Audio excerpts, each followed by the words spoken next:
We've had such a great response with young people. They see the authenticity. Yeah. They see that it's not a program. It's very much relational based, and that's what a lot of them have leaned into. And so, yeah, we keep getting all these young people that are seeing the needs and they just want to be part of something that feels real. And it seems like we have provided that because it just keeps growing, and more people keep jumping in because of that. So how are you telling, you mentioned that you're going and you're doing videos and you're sharing the stories. What have you found to be the most effective ways to do that? One thing that we decided early on that we would not tell cheap stories. We wouldn't just make people sound like the mission field is this devastating place. Where it's not going to be this sad story. Now, there are some sad stories, but it's mixed in, sandwiched in with joy, because anybody who's doing missions work is joyfully doing it. You couldn't do it without it. It's hard work. And so we have always mixed in humor and joy and laughter, mixed in with the needs, mixed in with the sad things.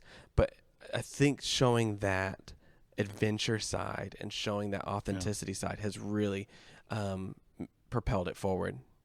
Well, let's talk about a very important component of Far Flung Tin Can, and that is the musical element.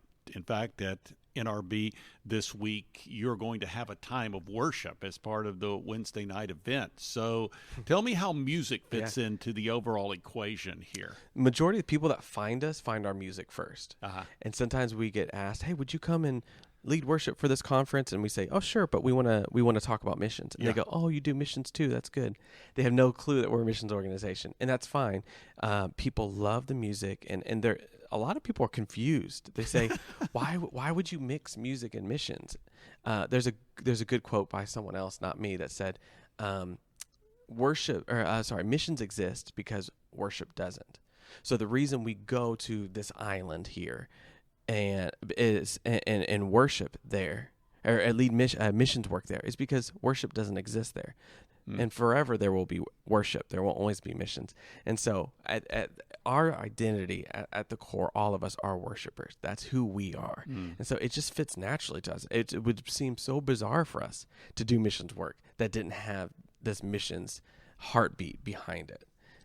And describe, if you would, I would imagine that when you go into various areas and you'd go into remote areas and you do ministry, I take it that you bring the music with you and get the people, get them singing, get them worshiping. Even in pagan environments, everybody loves music. Yeah. It doesn't matter what they believe. People love to see a spectacle, and so we will always set up shop, play guitar, and gather a crowd, and they don't even believe yet, but it'll bring them together. And something happens when you worship, especially places that have never had worship. There's something very special when you bring worship to a place that has never had worship. It's not very difficult because the earth has just been waiting for this moment, for this declaration to happen. And so, there is worship everywhere we go.